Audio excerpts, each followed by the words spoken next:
జన్మల బంధం నీది నాది. వామ్మో, ఇది పాటలు పాడుతూ కొత్త చీర కట్టుకుని రెడీ అవుతుంది. ఏంటో అడుగుదాం. ఏంటే కోడలా, ఏమో రెడీ అవుతున్నావు, ఎక్కడికి వెళ్తున్నావు? ఈ రోజు నా పుట్టినరోజు అత్తయ్యా. ఆయన ఆఫీస్ నుండి రాగానే బయటికి వెళ్దాం అనుకున్నాం, అందుకే రెడీ అవుతున్నాను అత్తయ్యా.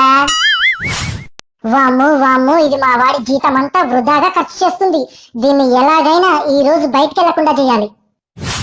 ఈ దొంగత్త ఏం ఆలోచిస్తుందో నాకు తెలియదా? ఈ రోజు ఎలాగైనా ఏం చేసైనా సరే బయటికి షికారుకి వెళ్లాల్సిందే.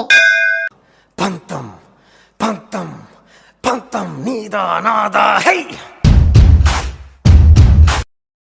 అమ్మా, ఈ రోజు తన పుట్టినరోజే, అలా బయటికి వెళ్ళొస్తాం, నువ్వు ఇంట్లో జాగ్రత్తగా ఉండు.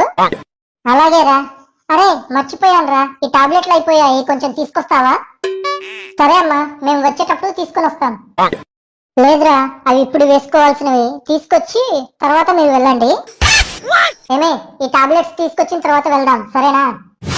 ఆ టాబ్లెట్స్ ఇక్కడ ఎక్కడా దొరకవు. వీడు వెళ్ళి వచ్చేసరికి గంట అవుతుంది, ఇంకా వీళ్ళేం పెట్టుకెళ్తారు?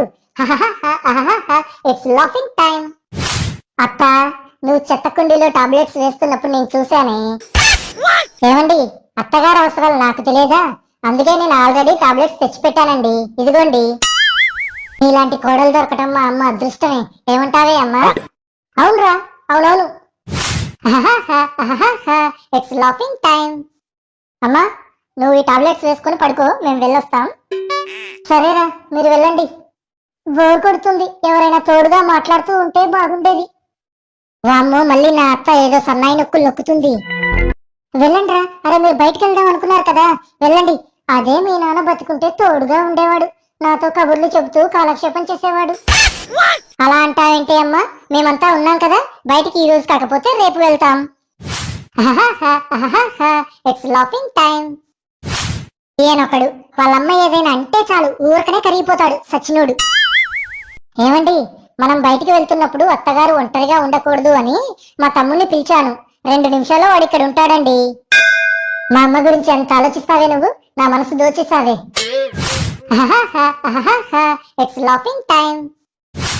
వీడొకడు టింగర్ నా కొడుకు. ఏమండి, నాకు అత్త ప్రత్యక్ష దైవం అండి. సరే అమ్మా, వెళ్ళొస్తాం. వామ్మో, ఏమైందమ్మా? అబ్బా, అమ్మో, కాలు జారిందిరా, బెనికినట్టుంది. హాస్పిటల్కి వెళ్దామా అమ్మా? దొంగన అత్త మళ్ళీ ఏదో స్టార్ట్ చేసింది. దీనికి ఇలా కాదు, ఫైనల్ టచ్ ఇవ్వాల్సిందే. అండి, దీనికి హాస్పిటల్కి వెళ్లాల్సిన అవసరం లేదండి, నాకు చిట్కా తెలుసు. నాకు ఎప్పుడు కాలు వెనికినా మా అమ్మ ఇలానే చేసేది, కాలు క్షణాల్లో సెట్ అయిపోయేదంటేనమ్మండి. ఏంటే అది?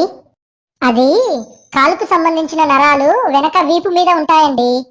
వీపు మీద 2 సార్లు గట్టిగా గుద్దితే అంతా సరైపోతుంది. అలానా? మరి చెప్పి ఆగిపోయావంటే?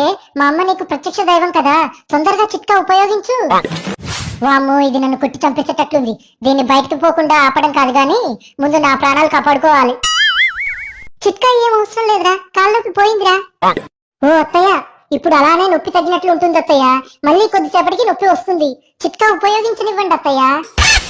వద్దమ్మా కోడలా, కాలు బానే ఉంది, ఇదిగో చూడు బానే ఉంది. మీరు బయటకు వెళ్దాం అనుకున్నారు కదా, వెళ్ళండి వెళ్ళండి, తొందరగా వెళ్ళిరండి.